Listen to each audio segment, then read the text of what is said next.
Que maravilha, Senhor. Meu Deus. Oh, Pai. Pega a sua Bíblia. Glória a Deus. Que maravilha. Filipenses, capítulo de número 4.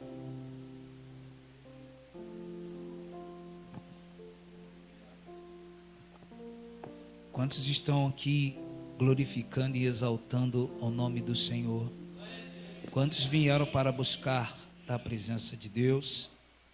Filipenses capítulo 4.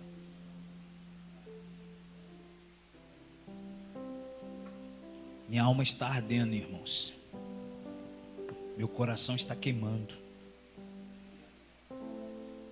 Filipenses capítulo de número 4, versículo 13. Entenda, irmãos. Deus é um Deus maravilhoso. Nós precisamos entender que Deus, Ele é maravilhoso, mas que também precisamos respeitá-lo. Sabe? Respeitar as decisões de Deus. Quando Deus toma decisões para a nossa vida, Ele sabe o que está fazendo. Quem é pai, quem é mãe, quer o melhor para o seu filho, amém? E quando nós, como pais, tomamos uma decisão para o nosso filho, dizendo o que é certo e o que é errado, é para que ele venha fluir bem, né? É para que ele venha ter uma vida abençoada, não é isso? Ter uma vida digna. Nós não vamos fazer nada para que venhamos prejudicar os nossos filhos. Afinal, os filhos foi nos dado por Deus. E a Bíblia diz que o filho é herança. Olha isso, irmão. O filho é herança de Deus. Então, se o irmão tem um filho, 2 filhos, 3 filhos, 4 filhos, 5 e assim vai, olha só quantas heranças Deus colocou na sua mão, meu irmão. Quantas mães querem ter filho e ainda não pode. Eu digo assim, ainda não pode, porque eu creio que Deus pode abrir a madre, sim ou não? O filho é herança de Deus. Você pode declarar isso comigo? 1, 2, 3 e... O filho é herança de Deus. Amém? Filipenses 4, versículo 13. Quem achou, diga glória a Deus. Posso todas as coisas naquele que me fortalece. Todavia, fizeste bem em tomar parte na minha aflição. E bem sabeis também vós, ó Filipenses, que no princípio do Evangelho, quando parti da Macedônia, nenhuma igreja comunicou comigo com respeito a dar e a receber, senão vós somente, porque também uma e outra vez me mandaste o necessário a Tessalônica. Não que procure dádivas, mas procuro o fruto que aumente a vossa conta, mas bastante tenho recebido e tenho abundância, cheio estou, depois que recebi de Epafrodito, onde o que da vossa parte me foi enviado, como cheiro de suavidade e sacrifício agradável e aprazível a Deus. O meu Deus, segundo as suas riquezas, suprirá todas as vossas necessidades em glória por Cristo Jesus. Senhor, muito obrigado por esta noite. O Senhor conhece o coração de cada um de nós que estamos aqui. O Senhor sabe o que nós precisamos. O Senhor sabe daqueles que nesse momento estão alegres, outros estão desejosos, ansiosos. O Senhor sabe de todas as coisas. Então eu lhe peço, ó Pai, abre a nossa mente, abra o nosso entendimento, para que o Senhor possa derramar uma porção dobrada, algo novo sobre a nossa vida. E eu creio, e nós cremos, e por isso estamos aqui nessa noite, que o Senhor dará continuidade em tudo que o Senhor iniciou na nossa vida, em nome de Jesus. Amém? E graças a Deus. Amém? Pode se assentar, queridos. Você pode dar um glória a Deus? Amados, eu estava aqui, sabe, orando a Deus. Depois eu fui lá para trás, preenchi ali o álcool, estava ali conversando com os irmãos. E Deus, Ele estava colocando em meu coração, sabe, preenchendo tudo que Ele queria falar nessa noite para a minha vida e para a sua vida. E quando nós começamos o culto orando, hino da harpa, palavra de introdução, Deus, Ele me preencheu, sabe, e me fez entender um pouco mais daquilo que Ele deseja fazer em nossa vida. Entenda você nesta noite, amados, que Deus, Ele tem um propósito na vida de cada um de nós. Amém, jovens? Amém? Deus tem um propósito na vida de cada um de nós. Então nós precisamos estar ligado em tudo que Deus está falando, em tudo que Deus está fazendo. É muito interessante, irmãos, esse texto. Deus me fez ler até aqui, esse versículo 19, e trazer para a igreja, como eu já iniciei o culto, dizendo a cada um de vocês, a cada um de nós, que nós precisamos praticar. Eu iniciei esse culto falando sobre continuar praticando.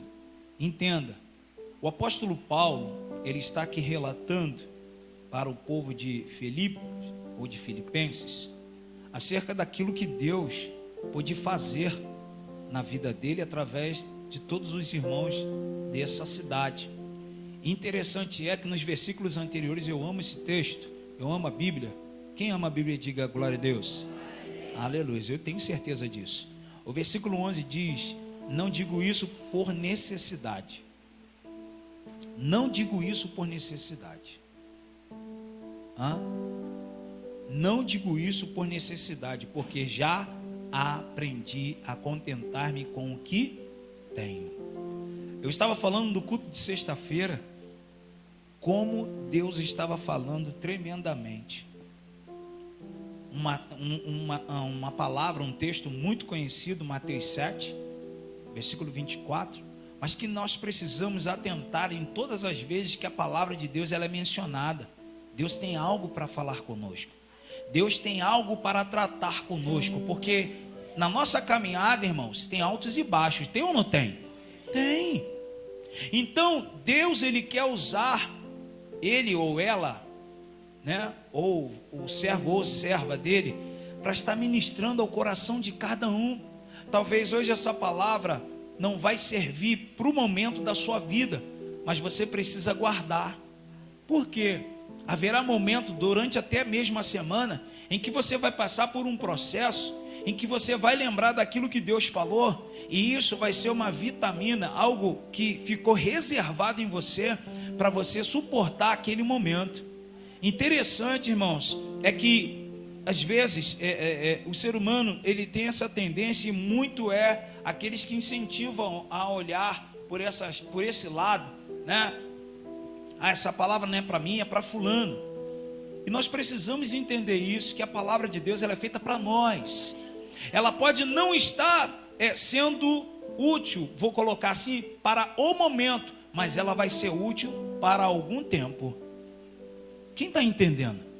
Não que a palavra de Deus não é útil, entenda bem. Ela no momento, ela não está servindo para você, mas eu creio que está servindo para muitas pessoas, inclusive para mim. Aleluias, é a palavra de Deus. E Deus está dizendo: olha, eu não digo isso por necessidade. O apóstolo Paulo, aleluia, dizendo: eu não digo isso por necessidade, porque já aprendi a contentar-me com o que tenho. E o versículo 12: sei estar bem, e sei também, sei estar abatido, e sei também ter abundância em todas as maneiras, ou em todas as coisas, e em todas as coisas estou instruído. O que significa a palavra instruído? Ensinado. Olha só, ensinado. E aí, sexta-feira, Deus estava falando no capítulo 7, versículo 24, que todos aqueles que ouvem estas minhas palavras e as pratica, lembra que nós iniciamos falando isso? Ou seja, nós precisamos praticar, irmãos. Ah, pastor, mas eu tenho visto muitos obreiros, eu tenho visto muitos homens de Deus, eu tenho visto, mas e você, o que você está fazendo?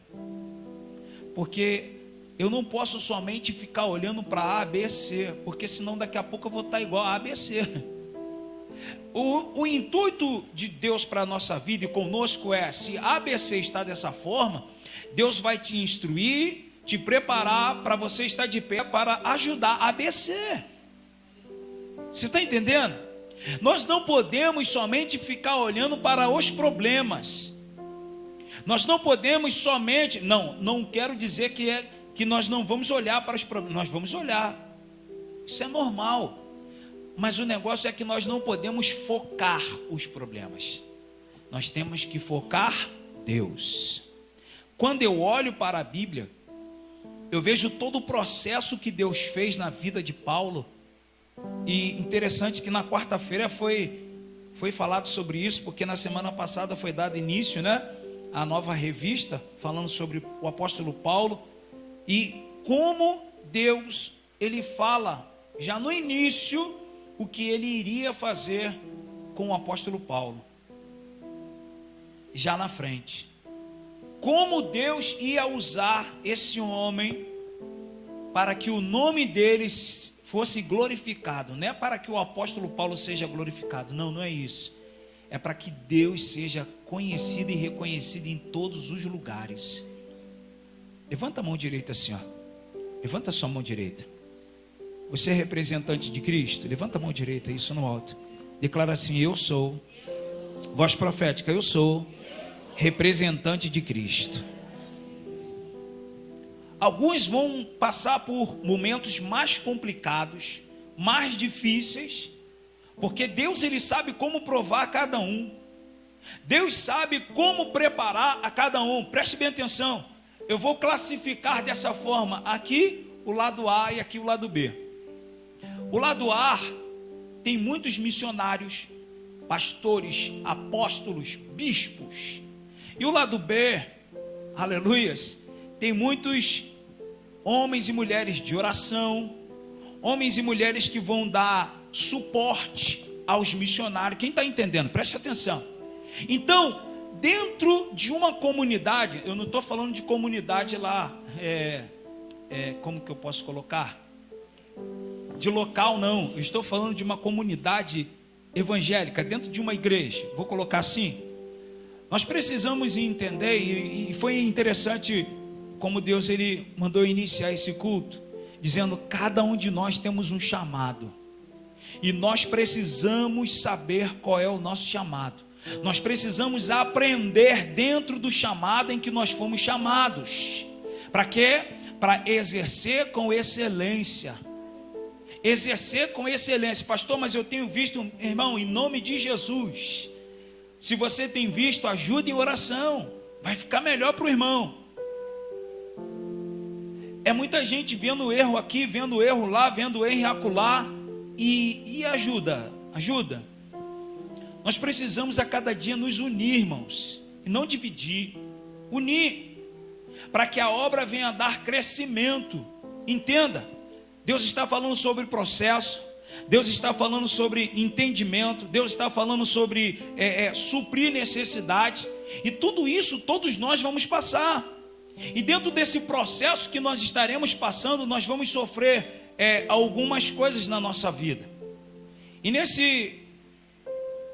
nessa caminhada nós vamos aprender muita coisa. Quantos querem aprender aqui? Levanta a mão assim. Pouca gente, hein? Nós vamos aprender, mas quem não quer aprender, vai aprender do mesmo jeito. Porque na nossa caminhada, dentro do evangelho, dentro do ambiente de trabalho, dentro do ambiente familiar, nós vamos aprender. Há algumas pessoas que se limitam a aprender, mas de uma certa forma vai aprender. Só vai começar a reconhecer lá na frente. Melhor é quem deixa o processo, melhor é quem deixa-se entrar no processo e ser processado, porque se torna um pouco mais fácil. Quando você entra no processo e começa a se colocar dentro do processo, o andamento você vai aprendendo. Assim foi com o apóstolo Paulo. Ele no início ele perseguia os cristãos, ele prendia os cristãos. Mas quando Deus, aleluias, decide o momento certo de fazer com que ele viesse parar com isso, e desde esse momento estaria iniciando uma fase nova na vida dele, que ele deixaria de ser perseguidor para ser perseguido. Jesus encontra com ele no meio do caminho e pergunta a ele: Saulo, Saulo, por que é que você me persegue? E ele fala: quem és tu, Senhor? A quem você está perseguindo? Ele sabia, irmãos, que aquele momento era o momento certo de encontrar com Saulo. Eu não sei se você, quem já se encontrou com Deus aqui? Você já se encontrou com Deus? Amém? Então, meu irmão, o processo começou. E dentro desse processo, Deus vai falar sim e vai falar não. Eu tenho falado que a palavra de Deus, irmãos, ela confronta o ser humano. Tem coisas na Bíblia aqui que muitas das vezes, de uma certa forma, vai nos atingir, vai nos afligir, vai nos ferir. Mas porque é necessário. Porque para um machucado ficar bom, se você que já foi no pronto-socorro, eu só escutei falar, eu ainda não fui não, nem quero ir. Porque o processo hein? Se tem aquele machucado que criou uma casca, quando você vai lá e o médico vai falar: olha, daqui a tantos dias você volta aqui, porque nós vamos fazer um acompanhamento, vamos fazer uma sessão de curativos, e você precisa vir aqui para que esse curativo seja feito aqui. E quando chega lá, criou uma casca, você pensa que já está tudo bom, né? Aí ele vai lá, vai arrancar aquela casca, vai tirar toda inflamação, ó, aí vai botar outro remedinho e faz o curativo. Daqui a tantos dias você já volta de novo. Quem já passou nesse processo aí? Levanta a mão assim. 1, 2, 3, 4, 5, 6 pessoas, ó. É assim mesmo. E aí, depois você vai voltar de novo daqui a tantos dias. E quando você, durante a semana, claro que você vai fazer um curativo em casa, né? Para manter. E você vê, graças a Deus, já está sarando. Aí quando você volta lá, ele fala: está quase sarando mesmo. Vamos lá para o processo. Aí vai lavando. Até ficar curado. Preste atenção nisso.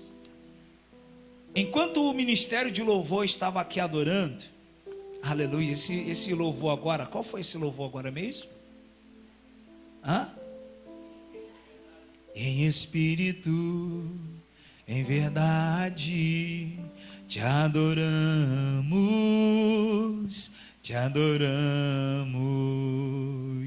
Rei dos reis e Senhor,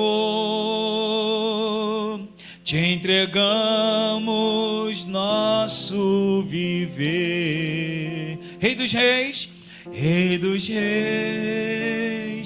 e Senhor, te entregamos. Para quê? Para te adorar, ó Rei. Foi que eu nasci, ó Rei. Meu prazer é te louvar. Meu prazer é estar aonde? Oh, glórias! Meu prazer é viver na casa de Deus, onde onde flui Olha que coisa tremenda. O meu prazer é viver na casa de Deus. Viu? Nós precisamos ter o prazer de vir para a casa do Senhor. E aí, no momento em que o ministério de louvor estava adorando, eu estava aqui com os olhos fechados, e Deus estava me mostrando nitidamente, Deus estava me mostrando nitidamente que hoje Ele estaria fazendo algo brotar na vida de algumas pessoas. Preste bem atenção. Ele me mostrou nitidamente como se fosse uma semente brotando da terra e crescendo uma pequena árvore. Uma pequena árvore. Eu abri os olhos, vim para cá e voltei de novo. E sabe, eu não sei se você já sonhou e dia seguinte ou 2 dias depois você voltou dando continuidade no sonho. Já aconteceu isso com você? Comigo já, algumas vezes. Mais ou menos isso. E Deus me mostrou nitidamente uma árvore começando a crescer. Uma árvore começando a crescer. Preste atenção. O processo às vezes é longo, outros já são menos demorados, mas o processo precisa acontecer na nossa vida. Não fuja do processo, meu irmão.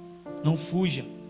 O apóstolo Paulo, ele deixou, ou permitiu, melhor dizendo, Deus operar na vida dele. Mas quando ele teve esse encontro com Jesus no meio do caminho, Jesus deu algumas instruções para ele. E ele foi parar em uma casa. E lá na casa Jesus falou para ele ficar alguns dias lá. E quando ele estava lá, Deus ele começa a palestrar com um profeta, com um homem de Deus. E falou, vai lá na casa tal, na rua direita, e chegando lá, você vai procurar um homem por nome tal. E ele falou, Senhor, bem conheço esse homem, esse nome. Esse aí é aquele que faz e que prende. Deus falou, vai, porque ele é um vaso escolhido para mim. Chegando lá, você vai falar isso, isso e isso. Quem está me entendendo, diga glória a Deus. Chegando lá, você vai falar isso, isso e isso. Quando Ananias chega lá na casa em que Saulo estava, futuro apóstolo, quando Ananias começa a falar com ele, relatar, olha só que coisa tremenda. Saulo entendeu, porque Deus deu um sonho a ele daquele jeito, que um homem por nome tal ia chegar e impor a mão sobre ele, e as escamas iam cair dos olhos dele. Olha só, quem crê em sonhos proféticos aí? E aí, meu irmão, ele entendeu, tomou posse e começou a praticar. Quando eu recebo algo da parte de Deus, eu preciso praticar, porque senão eu não vou aprender. Quando eu recebo algo da parte de Deus, eu preciso praticar, porque se eu não praticar, eu não vou entender o processo. E Deus hoje quer fazer árvores aqui começar a crescer. Deus quer fazer hoje aqui árvores começar a crescer. Sabe, o processo, alguns aqui já passaram no processo, e agora está chegando uma nova etapa desse processo. Outros vão começar a passar no processo. Para vocês que vão começar a passar no processo, eu quero dizer, não fuja do processo. Porque quanto mais você foge do processo, você distancia, sabe, o aprendizado. O processo é um momento de aprendizado para nós. E ele está dizendo aqui no versículo 12, sei estar bem em todo o tempo. Algumas traduções estão assim, na minha está, sei estar abatido e sei também ter abundância. Em todas as maneiras e em todas as coisas estou instruído, tanto a ter fartura como a ter fome, tanto a ter abundância como a padecer necessidade. Posso todas as coisas naquele que me fortalece. O processo, irmãos, que nós passamos, de início a gente não vai entender, mas é necessário a gente deixar entrar no processo. ou se deixar entrar no processo. Essa árvore em que Deus quer fazer e quer dar crescimento, que está aqui no nosso meio, algumas árvores, que a partir de hoje vão começar a crescer. Eu quero dizer que nada é programado, e tudo que a gente procura fazer de acordo com o que Deus vai mandando, Ele sabe, porque o processo é Ele que faz. Quando Ananias chegou lá, meu irmão, Ananias fez de acordo com o que Deus mandou, aconteceu de acordo com o que Deus ele ia fazer na vida de Saulo. Deus pergunta para o profeta: o que é que você vê aí? E ele fala o quê? Um monte de ossos. E esses ossos, como estão? Sequíssimos. Poderão ter vida? Senhor, ó Deus, tu sabes. Então profetiza. Olha para o seu irmão e diga para ele: quando Deus mandar você profetizar, fala com voz profética, quando Deus mandar você profetizar, profetiza. Porque a visão de Deus vai além da nossa visão. Eu vou repetir: a visão de Deus vai além da nossa visão. Talvez hoje você colocou um propósito no seu coração, saindo de casa para vir para a igreja, e Deus já tinha esse propósito para fazer, mas Ele esperou o momento de você decidir. Ana passou um tempo, irmãos, orando a Deus, passou vários anos orando, pedindo a Deus um filho, mas quando ela fez um voto, quando ela fez um propósito, era o momento certo de Deus abrir a madre de Ana. Deus vai injetar em você hoje uma injeção de ânimo, para que você possa dar continuidade naquilo que Ele fez na sua vida, ou melhor, daquilo que Ele iniciou na sua vida. Você não é, desculpe a expressão, você não é um projeto de Araque não, meu irmão. Você é um projeto de Deus. Vocês são projetos de Deus. Aleluias. Os planos que foram embora, lembra que você profetizou? Os sonhos que se perderam. Quem tem sonho aqui, levanta a mão assim. Fique de pé em nome de Jesus. Aleluias.